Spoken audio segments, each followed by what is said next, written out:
Hi, I'm Chad Saratoon. I'm here at Burton Waters, a unique marina development close to Lincoln. Today I'll be presenting a session on general food labelling.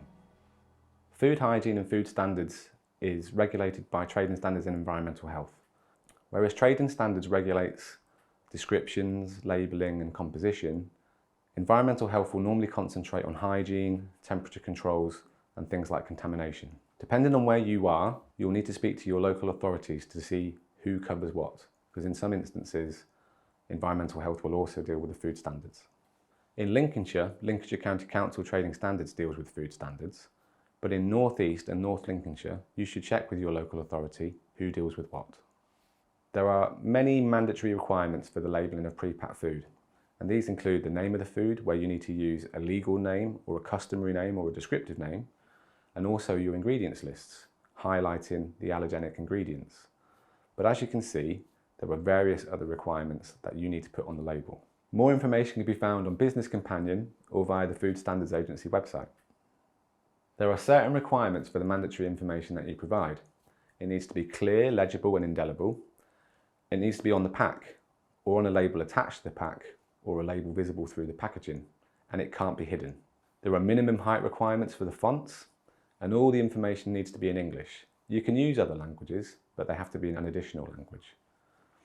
Voluntary information can be used in addition to the mandatory information, but the mandatory information must be there. Importantly, allergens need to be emphasised. You can do this in a number of ways, but most businesses use bold typeface. The appropriate durability date also needs to be included. This can be a use by or a best before. You should talk to your Environmental Health Department to determine which is the most appropriate date that you should use. The name and address of the food business operator taking responsibility for the food needs to be on the packaging.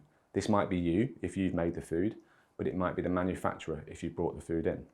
If it's an own brand product, the manufacturer may not put their details on the label.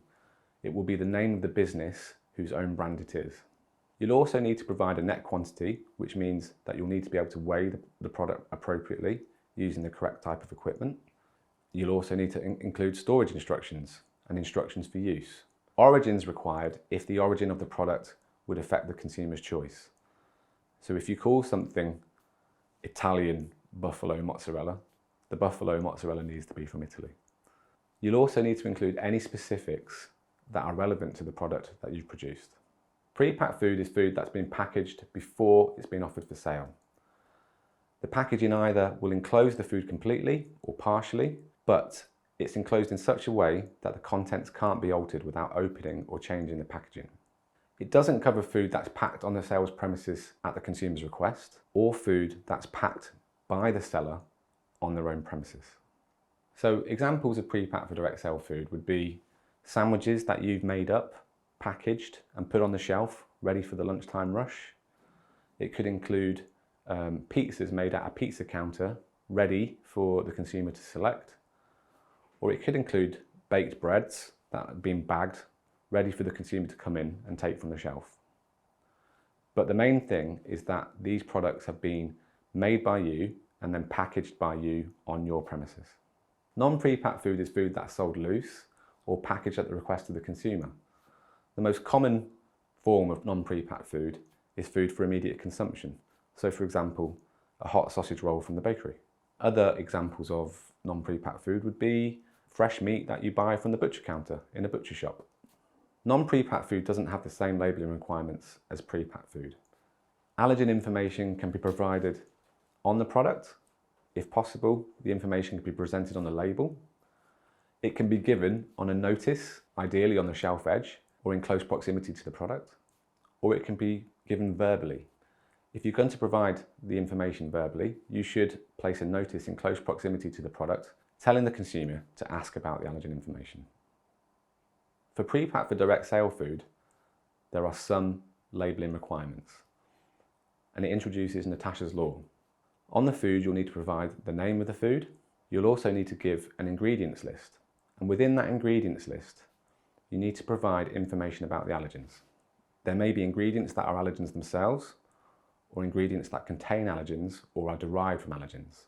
Anything where there is an allergen needs to be emphasised within the list. Pre-packed for direct sale food is food that's packaged at the same place it's offered or sold to consumers and is in its packaging before it's ordered or selected.